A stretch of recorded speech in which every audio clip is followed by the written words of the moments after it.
Hello, my name is Frank Castillo. Welcome to another episode of To Be Frank, brought to you by Puffco and Kalia Extracts. Feels good to be back here in Austin, Texas. What's up, Josh? How you doing? You good? Doing great. Cool. That first one treat you well? It was my morning coffee. I enjoyed it. Yeah, your morning coughing? Perfect. Yeah. Awesome. Today we have, you're from Cleveland? Yes. Perfect. Visiting us from Cleveland, Chris Paugh. You were battling tomorrow at the Mothership. Tonight. Sorry, I'm fucking high as shit already, as you can tell. We hung out last night because you actually did my show, and that was a lot of fun. You got to see a bunch of stoners in the back, and then we also went to Banana Phone, so that was cool. What was it? Was that your first time doing stand-up in Austin? Yeah. What is that? How does that feel like compared to like Cleveland? It's crazy here. I didn't know there was so much shit going on. I mean, we hear about it, and the second you tell somebody you're a comic, they're like, "You got to do Kill Tony." Yeah. Tell me about it. I know all about that. Yeah, it's very, very funny. But yeah, it's crazy. There's stuff happening all afternoon and into the night and shit. So when you're in Cleveland, how is it like? What's the scene like there? Is it like a lot of stuff? What's the most you can get up in like a night versus a week? There's like Tuesday nights you can do 3 or 4 mics. Cool. A lot of them are pre-booked. We have to keep out the riffraff. Of course, yeah. It gets real bad in the Midwest if you're not too careful. I can only imagine because they end up coming to the coast after they've been kicked out of the Midwest. Yeah. You get the real crazy people. What are like the crazy? Because there's like certain people I feel like are lucky that they don't have to go up through the open mic scene. Some people are very lucky where they're like, I just started going to like the open mics at the clubs and then like I got in, or they're like, I'm gonna run my own show, and then it's like a little easier. Like some people skip the mics altogether. Going to a mic is like you like experience trauma with everyone else. It's like not going to war. Again, I'm not gonna say it's like going to war, but it's like hanging out in a mental asylum. It's truly the craziest people just off the streets. Yeah, it really is. We had I run an open mic in a bar in an odd neighborhood. Okay. They're slowly gentrifying, but it's still in the process. Oh, those are my favorite kind of mics because it's always like some very like nice kid who went to college trying out jokes, and then like a very poor man whose house is being lost. We had to throw out a prostitute because she had everything off, and once she got down to her underwear, like just her bottoms, the bar owner was like, "All right, I think you gotta." Well, he gave you the light already, so everyone else is like, no, keep going. It's 2 more minutes. That's I don't know if she was just running a live ad in front. I mean, absolutely at that point, like getting internet spam in real life. She was doing 5 minutes and trying to do 6. It's crazy. That's wild. How do you? So you do the roast battles out there too? Yeah, we started running right at like 2016 into 2015 as the Ad Hominem Attack show. Oh, okay. And then last winter, Pat and Moses hit us up about the league. Sick. So have you been able to see a lot of like cool comics coming through that, or have you seen people like grow from the show, like newer comics that have started to like do roast battle, and then you start to see them learn how to write? Yeah, it's weird. It's weird because we'll get like people that are really good at stand up that'll come over to do roast battle now, and they eat shit doing battles. And then it goes the other way around, too. There's people that are still really green and not too hot at stand-up that are writing killer roast jokes. Yeah, I like that, though, because it kind of shows that it is a joke writer showcase, and it not that it levels the playing field, but it does make everyone kind of equal, where, like, someone who is an open micer who just maybe just has the ability to write jokes and doesn't know all the other side of it yet, versus someone who's like, yeah, I can perform, I can do stand-up, I know how to hold the attention of a room. And then it's this thing of like, all right, can you write specifically for someone? And it is interesting to see like just who can and can't do it and who has to learn certain things.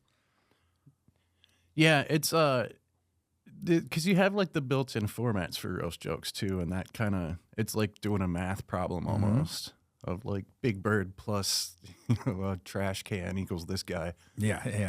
Those are bad examples, but no, it's fine. No, it's. I mean, those are basic but good examples, especially if you're like a young person getting into this. Like, I don't know. Did you ever like anyone teach you how to roast? Like you kind of had to figure it out on your own. There was no like instruction book or. Yeah, so when we first started the show, we obviously we knew about Moses is like in LA where you guys did it on Tuesday nights, I think. Yeah. And it still is. Mm-hmm. It was just Periscope back then. Yeah, which I caught on Twitter at the time. That's so fucking funny that you say that because I vividly remember being there with Jay Light as he held his phone on Periscope, and it was like this weird cool thing of like the videos would disappear after 24 hours. So like you kind of like really had to be there, or like you had to catch the recording in time. Yeah. And I think the old Comedy Central roast, like that was, they did Justin Bieber around that time, and those were, so yeah, we had just, known, what roast jokes were, and then kind of saw on Periscope what they were doing with it out there. And I think I even, I messaged Brian way back then and was like, can we do that? And he was like, yes, it's a movement. Go for it. Yeah, he's always just don't call it roast battle. Yeah, which is so funny because it's this idea of like now we're like, oh yeah, we should have just all called it roast, but like it is the league, and now we're figuring out how to like bring it all together. But at first it was definitely like, it was like Fight Club and stuff where it was like this we think of it like a martial art. There's different dojos everywhere. Yeah. And I didn't realize how big it was until I went to San Jose, and this girl was like, I went to the store to watch Roast Battle because I had to go visit Mecca. And I was like, oh, you think of it like as a religious experience. That's crazy. Because I guess it is. It's like after being at the store for so long, not that it loses the shine, but I do forget that first time you go there as like a young comic, and the experience of like all the big red lights, seeing the lineup, all the comics just walking around, especially if you're a fan of it and you're getting into it. You're like, yeah, it is. It's a lot. Yeah. No, it's been crazy coming out. I'd been doing comedy for a long time, but I haven't really left like Ohio a whole lot. I was raising kids and stuff, and so this is my first like coming out this way, and this is insane. I've been here since yesterday morning, hanging out. I think I've met 2 people from Texas. Yep. That sounds about right. Yeah. But how much fun did you have at Banana Phone? That is truly like when I caught that like I was like, oh, this feels like, because we kind of have an open mic show in LA, and I was like, this feels like home. I feel like I'm with my people. It's insane. Yeah. That was the craziest. Yeah. That is a wild concept of just going up and just getting roasted. Yeah. On the spot. It's like improvised roasting. Yeah. How would you describe it as someone who like got to see it for the first time from a different scene? I haven't seen it anywhere else. Dude, I guess I'll explain the format. Yeah. It's like a comic goes up and does like 1 minute, and about a minute, and then there's a bunch of other meaner comics sitting in the front row with mics, and just starts ripping into these people. Yeah. At a rate I've never seen. Yeah, it is. And it's funny when the audience gets into it too. Yeah, because they allow some heckling, like controlled heckling. Yeah. I always hate like saying, oh yeah, heckling's allowed there, because then people take it as a challenge even more. But there's controlled heckling, and even those are really good. Yeah, because it was like, it's fun, like, because people in the audience will shout shit, and sometimes it'll bomb. Most of the time it bombs, right? Yeah, I did too that bombed. How did it feel when it bombed? Not great. But also, nobody looks at you. Yeah. They're still trying to think of what shitty thing they're gonna say about this person. But then when you get a good one, it feels great. You watch me miss a few, and it's like, oh fuck. And then Pat was just fucking ding, ding, ding. Yeah. And then he had 2 beers and then started fucking up. It was great. Oh my god, it's such a fun show. Yeah, it was amazing. Yeah, it's really something. You just go watch. And So and that's just an open mic. Kinda. Yeah. So is this the first scene you've gone out of Ohio to visit, or have you been to other places too? I did Roast Battle Chicago a month or two ago. That was pretty fun. Yeah. Nice. First time I did my first couple of jokes worked, and then we both ate shit for 10 minutes. But it's not like eating shit when you travel. You know, you're just like, it's such a long flight back. I paid a lot extra to eat shit out of town in front of comics that don't know me. Great. It's so fucking funny. Yeah, that's so funny. All right. What was I gonna get to? All right, I did want to ask you. So you have a very interesting job. Yeah. So do you want to talk a little bit about that? I've been picking up bodies for various funeral homes for about 3.5 years. So all right. So you pick up. So do you clean crime scenes? Or you just pick up dead bodies from funerals? No, we don't clean, and I got to be careful. Like, I signed a stack of NDAs, but I love it. So we don't do the whole cleanup. That's like a whole other company. Yeah. Okay. So you just pick up dead bodies. Yeah, we just get them and bring them back to either the funeral homes or wherever they need to go. So you're like a dead guy's Uber. It's literally I was doing DoorDash at the time, and it works almost the same way. No way. I get a text and with all the information I need, and then I go to Oh, wow. So they're already I feel so weird. Are these bodies already prepared?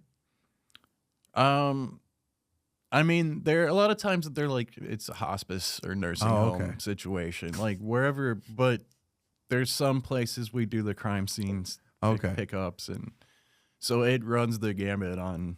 How did you get into that? Might be. It was literally just on Indeed. What was the title for that? Mortuary transport.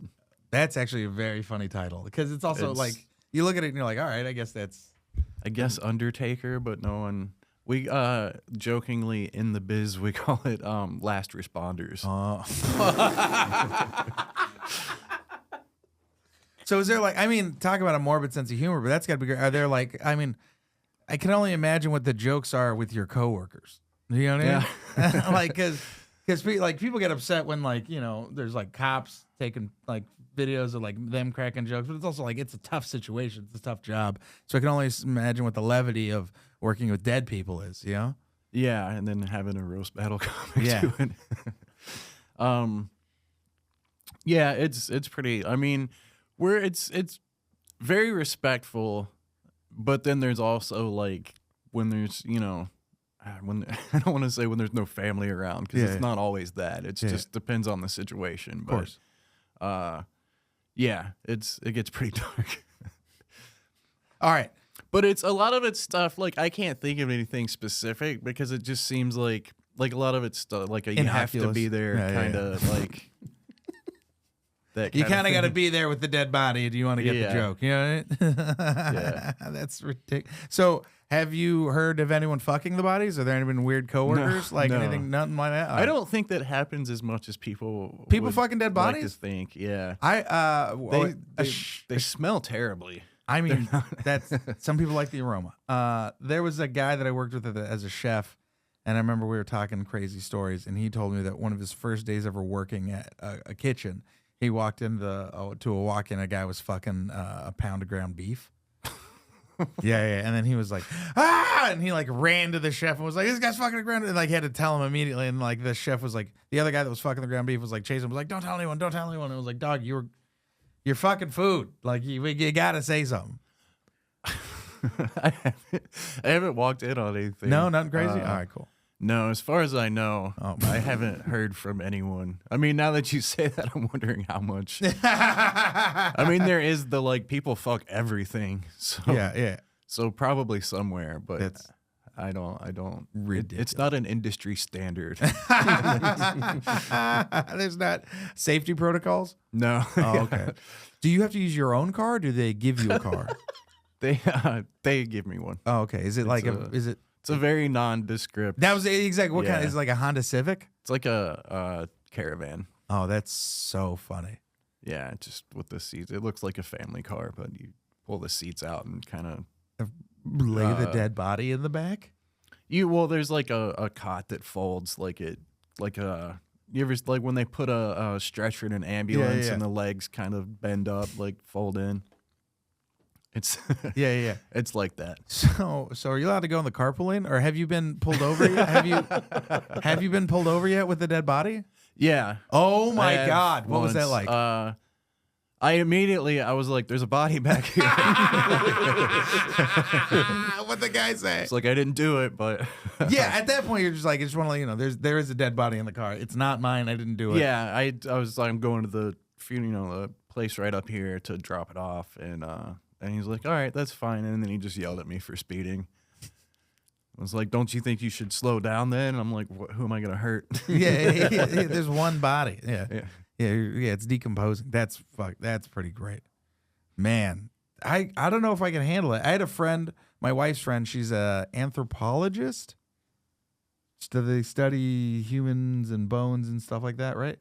So when she was doing her school, they had to work with real bodies, like cadavers. Yeah, cadavers and stuff. So one of the things they had to do was like she had to boil the skin off of bones and then like bleach the bones and shit like that. And sometimes bugs would come out because it was all just different kind of shit. And so like that would freak her out. But she said the thing that unsettled her the most was when she had to boil skin off of bones because it smelled exactly like chicken teriyaki. And mind you, she loves chicken teriyaki, and she says because of that she's never allowed to eat it. She was just like, she's like, I don't know what it is. It just smells like chicken to me. Yeah. I haven't. That fuck you up, Josh? Yeah, I like chicken teriyaki. I know. I mean, I fucking love chicken teriyaki. Now whenever I eat it, I'm like, fuck. I haven't. There's no good smells. Yeah. I haven't had that crossover yet. But because I've never seen like at that stage, like they're either just died or decomposing. Yeah. Like, so the ones I've seen are the most decomposed are frozen when I deal with them. So wow. There's a slowly like they'll start thawing out a little bit in the car when you're like, oh, that's a smell no one's had to deal with for 4 months. Oh my God. In this freezer. Do you so with dealing with death all day, or is it like, do you feel like you're desensitized to like mortality and all that stuff? Like you're very like aware, or are you very like, are you a religious person or? No, not at all. Oh, okay, yeah, because even less so at this point. Yeah. Like, what do you think happens when you die? I think you rot. Yeah. I think you're in the back of a dude's car at some point afterwards. Yeah. We just leave you there, and then I definitely want to be cremated at this point, like after seeing him. Yeah. Because it's just it's not a person anymore. It's just like the way like when they embalm and everything. That whole process is just it's all chemical. It's right? just a weird art project. Yeah, I mean, holy shit. Now that I think about it, because also someone made a good point. They're like, when funerals are for everyone that's alive. Not for the dead person. Yeah, everything that happens after you die is for the people that are there. Like it's not. Isn't that crazy? We're about to get real fucking deep. We're about to get high and real fucking deep, dog. You better turn this volume up. No, yeah, because it is like after losing like my grandparents and then seeing my dad go through that and just seeing how everyone reacts, it is. I mean, it's fucking tough. The human condition's insane. So watching people like have to deal with those feelings, and then you get to see people deal with their own mortality. Like everything afterwards is really truly for everyone else. Yeah. I mean, it doesn't to me. I mean, maybe religious people feel differently, but I don't think nothing after my last breath. I don't fucking care at all. Yeah. I mean, yeah, you're not gonna be here. Yeah, absolutely. Yeah. It is for everyone else. Yeah. And I mean, people deal with that differently. But. Absolutely. I mean, I do think there is like, I don't know if it would say religion, but it's like this idea of like, what they say, what energy is not, destroyed. It can't be created or destroyed. It's all, existing, all that jazz. But I do think like the human body, like when it decomposes and dies, like there is whatever else that happens after that, right? Yeah. But I don't know if it is necessarily like a Jesus or like a God, right? It might just be like some kind of spiritual higher power that we don't know or whatever. But I don't know if it's ever just like, I don't know. I was raised by a lot of religious people, so I've seen a lot of different like practices, and I'm always just like, I get why religion and faith is important to people, because we're dealing with like something fucking wild and crazy. I think it's nobody wants to be forgotten. Absolutely. Like, and like you're gonna be gone. I think what it is just like whatever it was before I was born. Exactly. It's yeah. Like I wasn't here. Yeah. I'm just gonna not be here. Yeah. Like you exist or don't exist for a way longer time than you do exist. Yeah. Louis had that joke where he was like, there's more dead people in the history of existence than there are alive people. Yeah. Right? Where he was like, more people have been dead than they've been alive. And then it was like, oh shit, that's crazy. Yeah.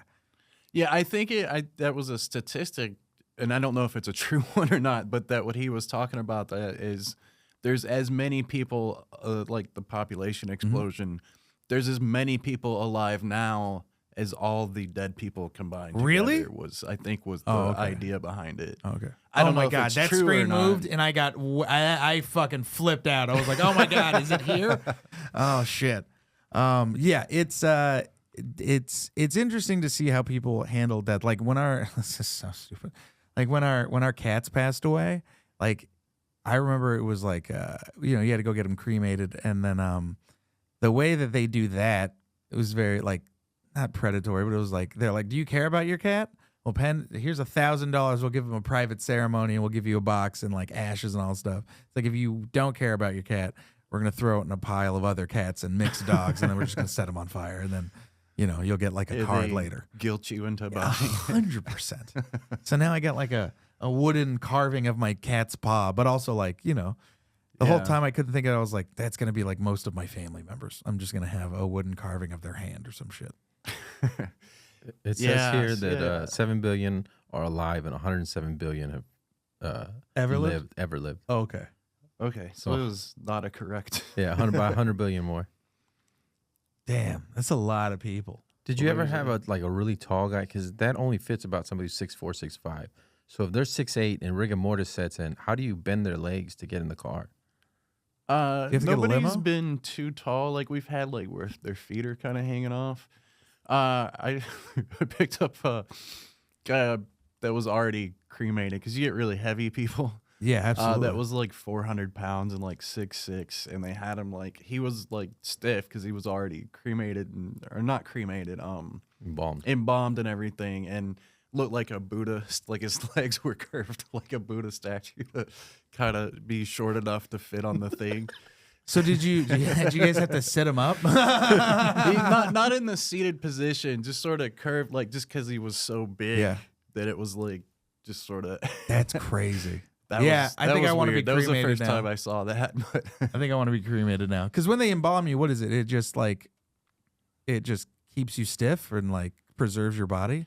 Yeah, I think, and it also, I think it desanitizes kind of so that people can come and view you and shit like that. I think that's part of it. Because after COVID, they started requiring it, like to have in some cities. Like back, where the areas I work in, they started requiring it. I don't know if that was national or not. That's what I mean. But yeah, because then it was like you don't know, like they can't test every body for COVID or whatever. Know for sure at the time what would happen, if it was communicable that way or not. Do you feel like everyone that works with dead bodies is weird? Have you met weird people, or everyone's pretty well adjusted? They're like, I also just answered the Indeed article. Most people seem pretty normal. Most funeral directors are just like small business Republican guys that are like anybody that owns a small business is. But yeah, it's just a lot of like sort of because they're churchy and like conservative people and shit. Like a lot of funeral homeowners. Are there any funeral homes that are like not the brown ones? No, I haven't. I haven't run into that. Oh, okay. That's such a crazy job to have and to be like, I don't know, just to see that every day. I don't know, that'd drive me crazy. Yeah, I have heard there was one old white guy I heard use the term colored, but he was using it. It almost seemed endearing. He was like asking about a specific person. Was like, oh, that was the colored guy. And I was like, oh, yeah. If of the two, if you're gonna say that, yeah. He was like, no, I'm the makeup artist. All right, I need to put color on one of them. One of them doesn't have any blush. It's not all about race. All right. But that's just the Midwest, I think. Yeah, they're very comfortable with that stuff. Oh yeah, it's very, very fun. I remember when I was on the road, I went with Polly and we went to some middle of the West country. Jesus, Frank. Went to some middle of the West city, and it was one of those old school cities where it was like there's still train tracks in the middle of the city, and they were like, this is the good part of the tracks, this is the bad part of the tracks, and I was just like, that's fucking wild. And then I remember being there, and the guy was like, you're definitely in the most liberal part of the city. And I was like, oh, this like block? And he goes, no, this table. And then he dropped the N-bomb 5 minutes later, but it was just like, but he was like, I'm voting Democrat. And I was like, this is crazy. Yeah, yeah. Even the most liberal people in the Midwest are still like, they're like, no, we're keeping our words. Yeah. Yeah. It's absolutely wild. So how long have you been roast battling? In 2016 we started doing them as the ad hominem attack show back then. So going on 9 years. So how many battles have you had though? Dozens. Dozens? Yeah, Nice. The You weird ready, thing is, dude? in the whole time I've been doing, I don't remember one joke anybody's ever said about me. I'm Really? very good at compartmentalizing. Okay.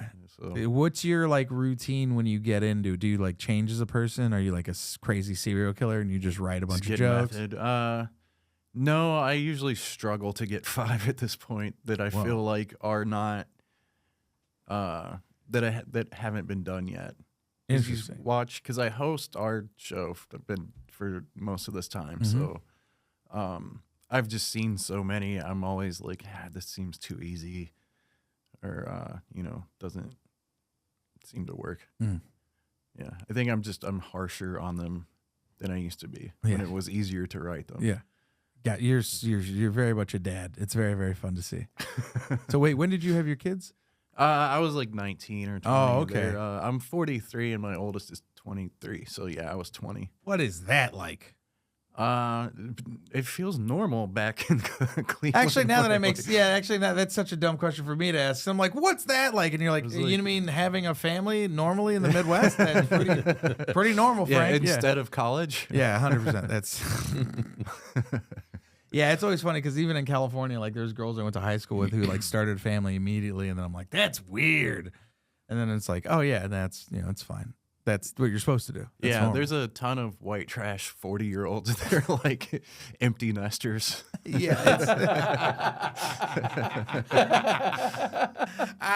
You're like, that guy doesn't have a kid. That's weird. It is interesting to see because my friend, same situation. John Fraser, shout out John Fraser, very funny comic. One of the guys that got me into comedy. He was crushing, and then he had a kid, and he had to take a break, and then now he's starting to get back into it, and it is definitely like shaking that rust off. But like he wasn't able to like. Did you take a full break, or were you doing shows and stuff and hosting stuff around town? No, I took a break like during COVID, for a little extra longer, I think, than a lot of my friends did in the same scene. But no, I wasn't doing comedy back then. They were like 8 or 10 when I started. Okay. So they were kind of like, I had to go. I got custody in court. That's a whole other. I don't think we have time. But put us on for another hour. No.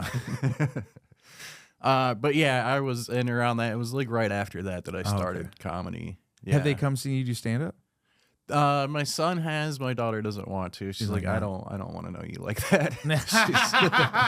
That's cool. Yeah. But your son's like, I love him. He's into it, and he's been writing sketches and shit. He doesn't want to do stand up, but he's been fucking around at the improv theater, like the local one, and did a couple of sketches and stuff like that. As a stand up, you're like, it's like funny. Your son's like, he's like, I'm doing ballet. You're like, no. Yeah, that's super cool. What does your daughter want to do?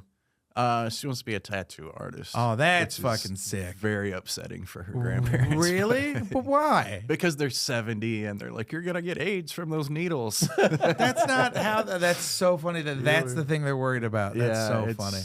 Yeah. That's good. And you got a bunch of tattoos?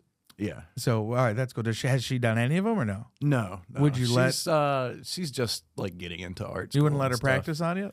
If once she's like done 5 or 10 other people. You're like, I'll support you, but in like 5, once you get like a couple under your belt. Yeah. That's so funny. I'm leaving this part of my arm for when she. That's pretty better. Cool. Yeah. That is pretty sweet. Do you know what you're gonna get, or is it just kind of like a? I'm gonna let her pick. All right, that's cool. Yeah. All right, sick. That's sweet. All right, so I got some questions, and you said you actually you looked some of them up, or you kind of like. Yeah, I watched the other episodes, and Yeah, I don't know if I picked up on the right ones. Oh, okay, to- cool. I'm gonna try to but- see if I can get the ones that you didn't get. All right. That's so funny. All right, actually, we'll go with this. Well, what's some of the things you learned about relationships from your parents, good or bad? Oh boy. I don't. What if you just started crying? What if you just started bawling your fucking eyes out? And I was just like, oh no.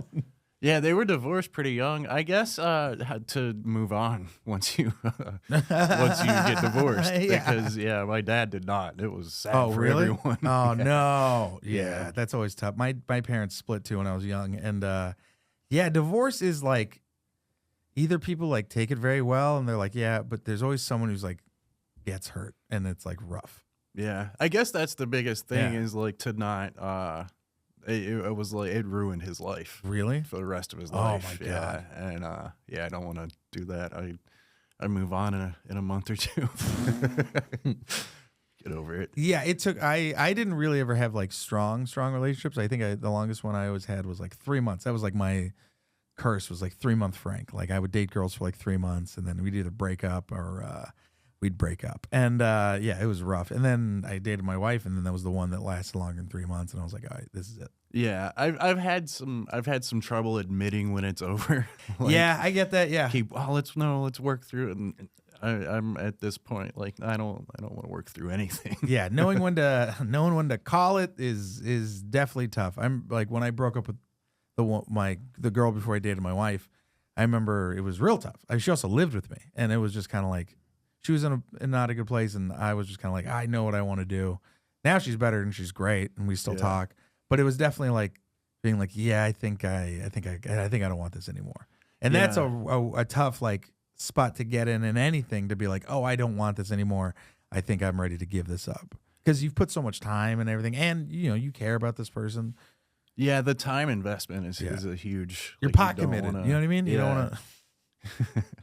Yeah, I had one that was a little over 10 years. I was like, this has Wow. been 9.5 years Yeah, too long. it's a decade. Yeah. Yeah. Yeah, and most of it was well past the shelf life. Yeah, because there's definitely a few things that, like what was the thing that kept making you be like, all right, I got to stay, or like, all right, maybe things will change, because there was that hope. I think convenience. Yeah, The big convenience. I didn't want to change. I had a work comedy, Yeah. kids, work comedy, kids. Just I had a routine down.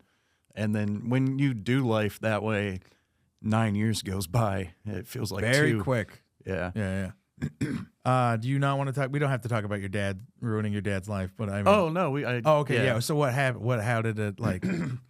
He drank. I mean, he was okay. a I thought guy that It'd be real funny if you were like, he fucking killed himself. And I'm just like, holy shit. No, he had trouble holding a job. He had schizophrenia. And he had trouble holding jobs. So him or one of the voices, I'm not sure, came up with the idea to lose a hand to collect Social Security for the rest of his life.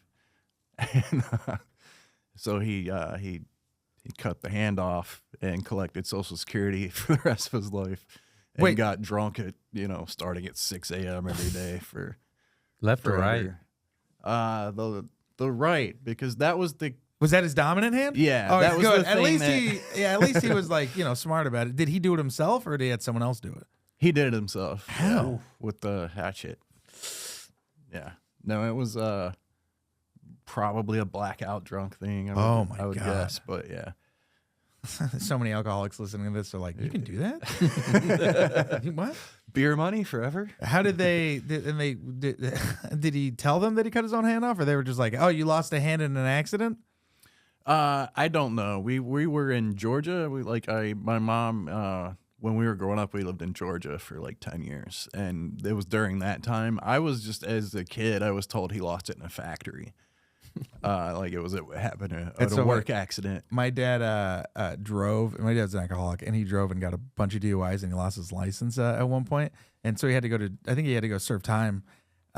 He did have to go serve time, but they all told me. My whole family told me he was on a work trip for a few months, and I believed everybody. And then my cousin was like, "He's not on a work trip. He's in jail." And I was like, "What?" He's at summer dad camp. Yeah, summer dad. Or dad summer camp. Man, the lies they tell you just to for you, because it's That's where they teach dads how to build a deck.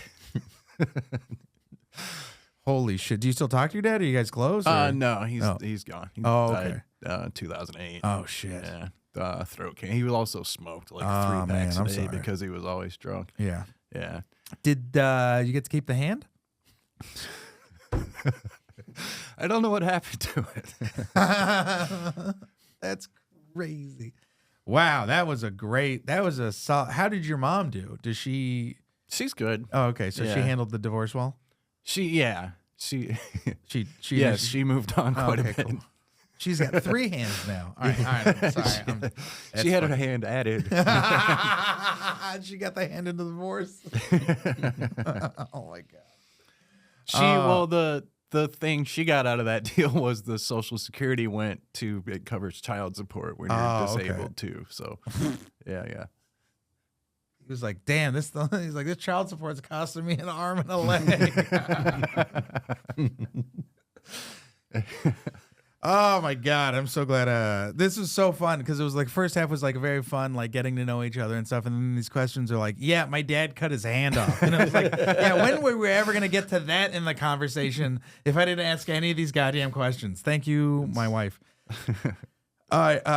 Well, now I can't ask this question. The next question was, what are some things your parents did / do that drive you insane? That's hilarious. All right.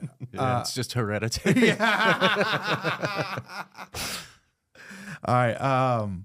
What are some weird things that you do to cope with stress? Weird things. I've gotten a lot better at it. I've lost about 100 pounds in the last really? 15 years. Holy shit. Over time. There's a bigger version of you? They're way bigger. There was a very good period. One of my weird coping mechanisms was just hiding and eating in my car and But also, you deserve it, fatty fucking pig face. Just fucking. What was the meal? Like, what was the fast food, just whatever it was. A lot of candy bars, fast food. So there's because I'm one of those fat pieces of shits where I'll leave. I mean, I think you were there when I said it. We were leaving. I was like, fuck, it's 2 a.m. Do I need to eat something? And then I don't know if it was you or someone was like, yeah, go eat something. So then I went to Tacos Way and I got food and my asshole hated me the next morning. But there's times where I'll leave and I'll get food and then I'll eat before I go upstairs or stuff like that. But when you were feeling that, was it oh, I hate myself, I need to eat, I'm purposely ordering this kind? Is there I hate myself meal? What was the rundown of I'm eating all this because I hate myself? It was just I don't know. It was just kind of I would do it and then I would get mad at myself for doing it, and that's where the fucking eat fatty, that voice would Was start. it a number 8 and 2 Snickers bars and a tall a big thing of Coca-Cola? What was just I was working I was land surveying. It was a job where I was driving around all day, so it was just constantly going into gas stations and getting a bucket of Mountain Dew and Skittles and fucking candy bars and shit. And, wow. Yeah. I had a friend who used to because he's losing a lot of weight now and he's getting better, but we talked about his worst moment. And he was talking about he'd order food for pickup. He'd go pick it up, but on the way to pick it up, he'd get fast food. So he'd have something to snack on while he was driving to go pick up the food. Yeah, I definitely, or if I would go out to get food for the kids, I would get extra shit and eat it before I got back to share the rest of it. But also, that's just smart. You know what I mean? That's just those are road snacks. Yeah, because your kids have no concept of you as a human being. They won't leave you any food. No, they'll just eat everything. That's your job to give them that. Yeah, they're like, wait, you're eating? Yeah, that's all right. So you lost. What was the moment that you were like, oh, I got to lose all the weight? It's just happened a few different times. There was one time I had I watched this documentary about the the corn industry and corn syrup and shit. Oh yeah, that's corn. Yeah, that's just wild. Yeah, I watched that and I just got really pissed off at the government and cut sugar for 3 months and lost 60 pounds. I cut sugar too. I cut real soda. I'll dabble in a Diet Coke Zero if I'm really fucking feeling it, but I'm really cutting back on all of that. But you cut sugar, it's so crazy how much that really fucking changes your life. Yeah. And how strong sugar is when you try it again. Oh. I haven't had a sugar in a coffee forever, but I was like, I'm on vacation. The vacation's where I it's don't get know. you on the road. Like I've probably had the most Diet Cokes on this. That's where I'm at in life. I'm 35. I just get high. You know what I mean? Like I don't do cocaine. I don't do any crazy drugs. I'll just get high and it's like eat tacos at 2 a.m. and fucking pound fucking DCs till 3. Yeah. People always make fun of that, ordering Diet Coke with your food or like with fast food, but you're still cutting like 400 calories by making it a diet. But also I get it too, where it's like if you like a Diet Coke with a meal is it's like a little bit of methadone because it could be worse. Because I used to drink like 4 or 5 cans of soda a day, just at my house chilling, and then I'd also go out to dinner and like get a Coke with dinner. You know what I mean? Like, Yeah. I looked at how much I was doing. I was doing at least 10 cans of Coke a day. Yeah. It's a 12-pack a day. Yeah, it's like a white Midwest white trash. Like you just drink it with breakfast. Yeah. I'd yeah, get hungry. every meal. I'd get hungry and I'd be like, I'm just gonna have a Coke, and then I just rip a Coke, and then I'd be like, whoa! And then that crash was crazy. Yeah. Yeah, and it's Mountain Dew too. yeah. That's the Oh big. my god. When I met white people who had Mountain Dew for the first time, holy shit. Bro, a white guy whose parents always work and has a fucking full pantry full of Mountain Dew, that shit was, Yeah. whew, that was nice. My best friend growing up, his dad would buy Surge, like cases of Surge, and that was our big. Oh, man. Yeah, remember Surge? Yeah, dude. Dude, I could talk about soda for hours. It's real bad how fucking like I love that you're like, I used to be a fat guy. I'm like, oh, I'm a recovering fat guy. Like it is, bro. Do you remember it was the KFC stacker? Yeah. Dude, I remember when that came out, that changed my life. I had that like almost once a day. And I remember everyone, like not a lot of people ordered because it was so gross. People ordered it once because it was like a gimmick. But for fat people, dog, that was Super Bowl. It was a chicken sandwich with chicken for buns. Yeah, it was a chicken sandwich with chicken for buns. Woof. Yeah, that, oh my God. I would fucking. That one's got the double down. Yeah. Got eggs and bacon in between it. Dude, I was a child being like, I want this. And they're like, this is bigger than you. And I'm like, give it to me. I want it, dude. My dream was to be the guy to be in the kitchen where they're cooking shit up like this, you know? I want to be the like, God, I want to be the Gordon Ramsay of fast food fucking disgusting shit. Yeah, if that was the only thing you ate that day, that wouldn't be too bad on Paper? yeah. God, that's so gross. All right. Okay. Oh, okay. What's some of your strongest intrusive thoughts?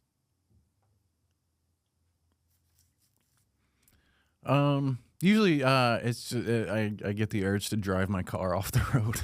Dude, I get the same thing with heights. I want to jump off. I was talking to someone else about this. I'm terrified of heights, but That's why I'm terrified of heights. 'Cause it's- I have such a strong urge to be like, just fucking like, just jump, you know? But I don't even think it's the sensation of like, I want to kill myself. I think it's the sensation of you're up in a high place, you want to get to the ground. So it's not even like if I think it's just the sake of like, I want to parachute, I want to skydive, I want to do that. But it's like, it's steeped in such like, I'm scared of heights, but it's kind of like this, I want to conquer it kind of thing. Because I used to think it was like, am I just suicidal? And then it's like, no, I don't want to die. I think I want to feel the experience of falling, but then still be alive. Like I want to conquer like this feeling, whatever this is. I don't want to deal with it at all. At all. I went when we went up to Chicago. The comic Brandon Petrie that I went with, we went up to the Sears Tower to check Oh my that out. God. And I got the picture, but I slowly backed into that. They have that clear box that sticks out of the side of the building, and I backed out to look, but my knees were fucking shaking. You want to see something crazy? Put up a video of something high up, like just something like high up, because I will. So when we went, so where I'm staying, I'm crashing at my homie Wolfie and Matt's space. It's this tower right here, and they live on a really high floor. And when we went to tour it, my hands immediately started sweating the second the lady goes, oh, we're on this floor. And I'm like, because it was the highest floor I've ever been on. Like, I'm so afraid of heights. I remember the exact height of the floor that I've ever been, like the highest floor I've ever been on. So like hands immediately drenched. Like when I went to Japan, we went to Tokyo, they tried to take me on the biggest tower, and I couldn't go. Like staring up at it, my hands started sweating. Like I just can't. Yeah, I get the vertigo from the ground looking up. Yeah, even when and have you been up to the Sears? No, one? I can't do it. Even if it's like when you go up, you're looking down at the rest of a city that is gigantic. Yeah. Like it's insane. Like even fuck that, dude. Even my god. Yeah, my that's hands, the chill down my spine. people just fucking just walk out there and sit down and fucking take pictures. I would fucking vomit immediately. I'd be on all fours crawling. Look, my hands are already getting sweaty. It's I can't. Don't you think if you saw somebody and there were a few people that like laying facing down, like that's such a intense thing. Like that's almost that's a fucking weirdo, right? That's like a sexual thing. They're getting off on that somehow. Well, it definitely is it's the fear thing. Like I definitely think they've conquered their fear because it's this it is your mind telling you everything. Like it's your mind in your head being like, this is not good. This is bad. We don't do this. This is not natural. We need to leave. Like it's fight or flight. But it is this like the human aspect of you where you're like, you have to consciously like, no, this is a sturdy building. We've figured this out. As humans, we're so good at like, we've conquered this, whatever this is, like building shit. But it's still this like irrational fear of like this. What if the screws are unloose? Like it can it could all just go away. What if it vanishes? Yeah, you know what I mean? I've seen way too many of those Final Destination movies to fuck with a clear box in the sky. Yeah. But also just imagine the adrenaline you feel. Like you're just like, God, that's got to feel so alive. That was so much. I get that just from watching someone else, watching the other people do it. My stomach was doing you're flips. Like, all right, I'm good. Yeah, that's great. That's so fucking funny. All right. Damn, we're flying through this. What's something you did as a kid / teen that still haunts you? That's like really cringy.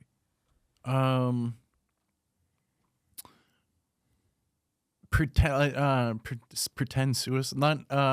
Did you fake your suicide? No, but I remember like a time I was like 14. I was like, emo, like grunge kid, and just went outside with. I had a hold of somebody's gun. I don't remember whose it was, and like would like I was gonna do it, but didn't do it.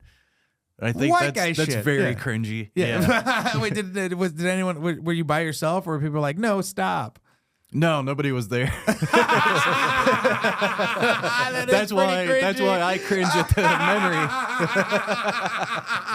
I mean, no one should ever laugh at suicide. Obviously, like attempts, it's if you get your help, obviously. But there is something that's inherently funny about being like, I know I'm not going to do it, but I might not. But it's only to yourself. Who am I trying to fool? Awful. Were you playing any songs when you did it?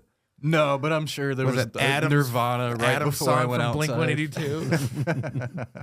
Oh my God, that's so funny. No, I get it. I mean, dude, I as much as we joke, I get it. You know what I mean? It's like it's tough being a teenager. It fucking sucks. I can't imagine being a teenager now with everything, but I remember being a teenager and that weird fucking feeling you get, especially when it's like it feels like your dad's an alcoholic, your mom's whatever. It's like feels like you don't have anyone to go to, so it's like I get that. I get that weird cringiness. I understand. It's totally fine. Another embarrassing, I'll try to get through it quick. I rode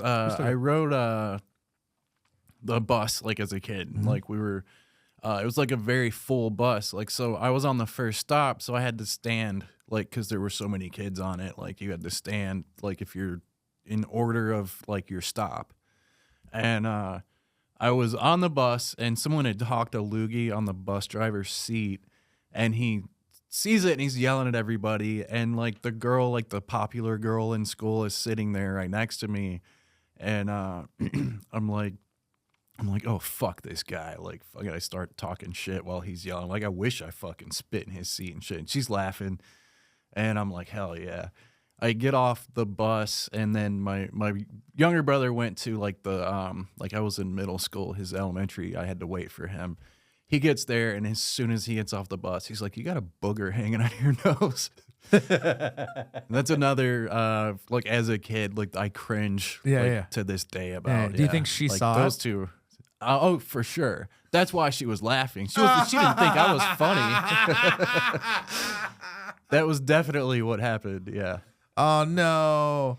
I got to see a great moment. I was at the store and one of these servers, all the servers are very cute, but I know all of them. They're good friends of mine. You know, they're like family. But one of the servers is arguably very attractive. And she was serving a table and she sees me in the hallway and she waves at me because we're like friends. You know, we're coworkers and stuff.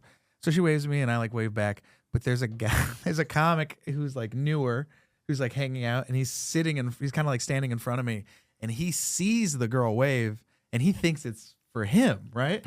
And you just see him go like, you just see him kind of like pep up and just be like, you know, like give like a, like try to give like a smooth wave back. And it was so fucking funny to see her just kind of go like, and then just kind of like walk away. And I was like, oh, that was hilarious. I don't think he understands what happened, but that makes me laugh so fucking hard. That like, that is pure comedy. Like even in like movies and stuff where you're like, you're the guy and the cute girl waves and you're like, hey, and then you turn and you're like, oh, fuck. Like that is still such a funny, like the epitome of like, ugh, God, we've all been there. Yeah. Especially when you look back and you know that guy is cooler. Yeah. And you're like, fuck, that guy's cool. Yeah. Yeah. That's so fucking funny. Can't even hate him. Yeah. You're like, God, he's so cool. All right. Last one. What is a behavior you have that you know is toxic, but you still do? Stand-up comedy. Yeah. I get that. Everything around it. Yeah. Have you been put in some weird situations because of stand-up comedy? No. I guess my real answer would be like we were talking about earlier, like just not letting a relationship go when it should. Yeah, like I think that's caused a lot of like. Is that currently with stand-up comedy? No. It's yeah. Yes, it's with hanging out with comics. Yeah, absolutely. I mean, that's the thing is like, you know, the hang's always good. I've never seen it's so funny to being like a stoner guy and like being like as a drug guy, not a drug guy, but as a guy who smokes weed a lot and does hash and hits that vaporizer. And it's so funny people being like, oh, this guy's a fucking drug addict or whatever. And then there's people who do like cocaine, like hardcore cocaine and drugs. And it's like, I've never been in that scene. And I'm kind of glad. And it's kind of feels good to not be a part of that crew, which is fine if you are. But it's like last night was fun. We hung out. We had like a beer. I did. And then we just chilled, watch comedy. Like that's the shit I love. That's the stuff I'm into. Is like hanging out, getting stoned, going to see stand up, watch fun shows, fuck around, eat some food. Like I'm not. No, I was kidding. It's a great way to spend your life. But no, but it's both. No, it is both because I do very much. I mean, the most I ever drank was working at the store. You know, I talk about that all the time. Like the time that I was probably the most of an alcoholic was at the store in my 20s. Yeah, I did a lot of drinking and driving early on. Yeah. I remember once going home from open mics and waking up the next morning, my car still running, but somehow my foot still on the brake in drive on the like where I pulled into the parking spot and then just fucking passed out. Like the curb kept me from going forward at all. But dude, I'll tell this. The worst I think it's ever been was I remember I drove home drunk once, and it was one time where I was like, yeah, I can never do this again. And I got home and there was like blood on my car. No, in a child's bicycle. No, it was just, we were at the store. I just got fucking ripped. I was drinking. I was smoking weed and shit. And then like the show, everything ended. And then there's a road you can take. It's a little bit longer of a drive, but it's just windy. But it's the back roads. It goes from the back of like behind the Comedy Store all the way, and it dumps you out right on Hollywood. And it's like 3 blocks to my house. And I remember, I was just like, fucking, and then I got and I parked and I was like, yeah. And then I remember sitting there and I was like, this isn't a proud moment. This is actually pretty bad. I was like, I'm actually too drunk. I can tell as I was walking to apartment. I was like, I'm too drunk to kind of walk. I was like, that was not a good moment. I was like, that was bad. Yeah. That was bad. I think I told my wife and she was not happy. Have you ever like, as you're driving, you're just like, what? How did I get like you're going in and out of being blacked out? And you're like, holy shit. Yeah, Like, yeah. That was definitely one where I remember getting home and I'm like, I don't quite remember driving. Yeah. Yeah. But also that happens naturally when I'm just driving. You know what I mean? Like you'll just drive and you're like, oh wait, I kind of daydreamed the last Yeah.